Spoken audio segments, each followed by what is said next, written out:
Since the conversation about shooting and killing black men by white police officers is dominating the news, it will serve as a relevant backdrop, timing-wise, for me to share something with you about hashtag relationships. See, hashtag relationships was never about two people falling in love.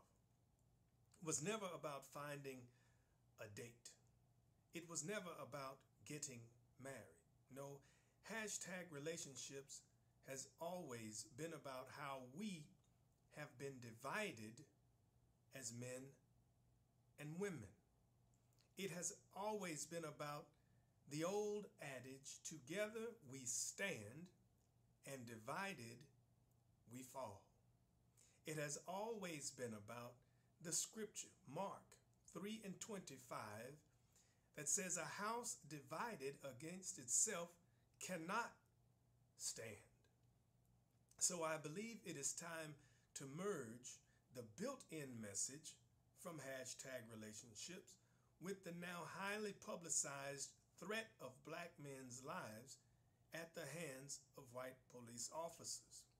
I have to share this sentiment with you, sister. I want to talk to black people specifically this time, though hashtag relationships is about men and women in general. I want to have a conversation with black men and women today. Because we don't have nowhere else to go, sister. What do I mean by that? Even if we went back to Africa, as some has suggested that we do, we wouldn't have a clue of what village or tribe to return to. And I'm not sure that we would be received properly. The fact is, we are black Americans, and for that reason, our reception may not be all that great, even as it pertains to our relationship with our brothers and sisters across the Atlantic Ocean. So we, as black American men and women, we are in a unique position, and we are all we've got. Which means we need to have a separate conversation that deals with us keeping our families together, us keeping our families intact, a conversation about us as black men and women raising our children, our black children, to be productive citizens in society. We need to be able to raise our own children to such a way that the streets does not have a stronger influence over them as what we do as their parents. We have to stop attacking one another. Sister, I cannot tell you how many times a black man has told me that he can't date this sister or this sister because he don't want to go to jail, quote unquote. What does that mean? It means we have to break the tension in our homes and stop putting one another at risk. Brother, keep your hands to yourself. Brother, don't put your hands on sister. Now, sister, don't buck up to brother in an attempt to provoke him to hit you, daring him to hit you, and then threatening him with a call to 911. Do you see how it all plays together?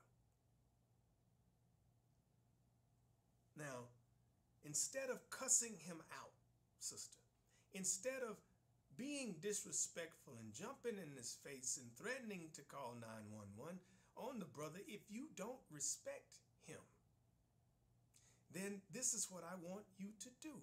I want you to politely, in a very calm but sincere voice, tell him, yes, I love you, but I don't respect you. And then, sister, after you let him know, let him go. Let him go find someone who can show respect to him. And then you go somewhere else, and you meet another brother, God willing, and you can show him respect.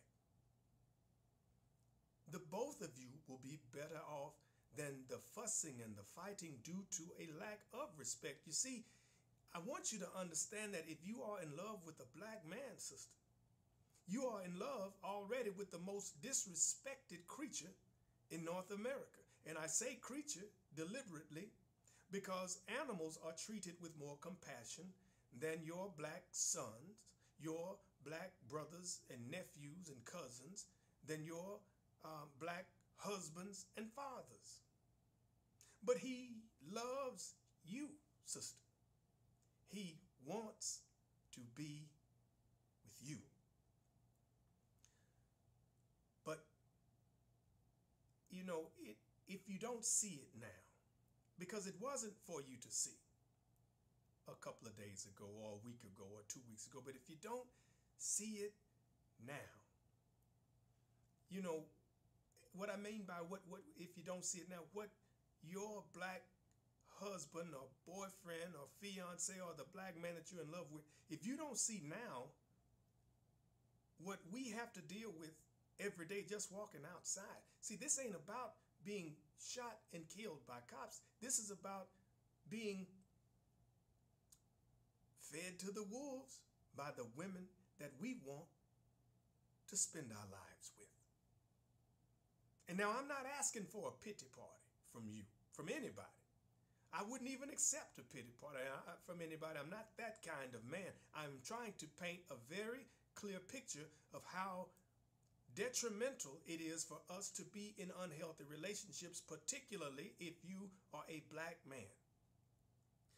So what we need to do is we want to create the scenario in the home where a brother can get a peace of mind. He's been sitting on a powder keg all day out in the streets dealing with what he has to deal with. And when he comes home, sister, that brother needs time to decompress more so than any other man.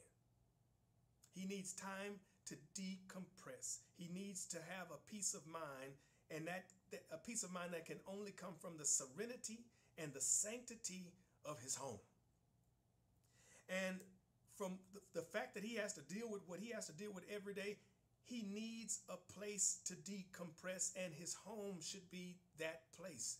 His home should be a place of refuge. And when he walks in the door and sees the contentment on your face, sister, along with the serenity or the tranquility that's found within the tone of your voice, it restores his pride. It restores his dignity. It restores his soul. I am telling you, if he could look forward to coming home to this, sister, he would fall on his knees, kiss the ground that you walk on, and cry real tears all night long, thanking God for you. This, my dear sister, is how important your love is to me. This is how important your love is to him, how important your love is to us, how important your love for your husband and your man is to our families and our well-being overall. So we have to come together because we are all we've got. And that's what #relationships is really about. I am only here to help because I want for you what I want for myself. I want you guys to be happy and healthy. I want you to live a life of longevity and one of fulfillment. Why? Because if you are all of those things, then you make the world a better place anyway, because you're not frustrated and bitter and resentful and angry. It's a bigger picture. So I am looking forward to your response. And by the way, above and beyond all these things combined, I do wish upon you many, many blessings. I am looking forward to your response. And as always, my name is Jay Jackson.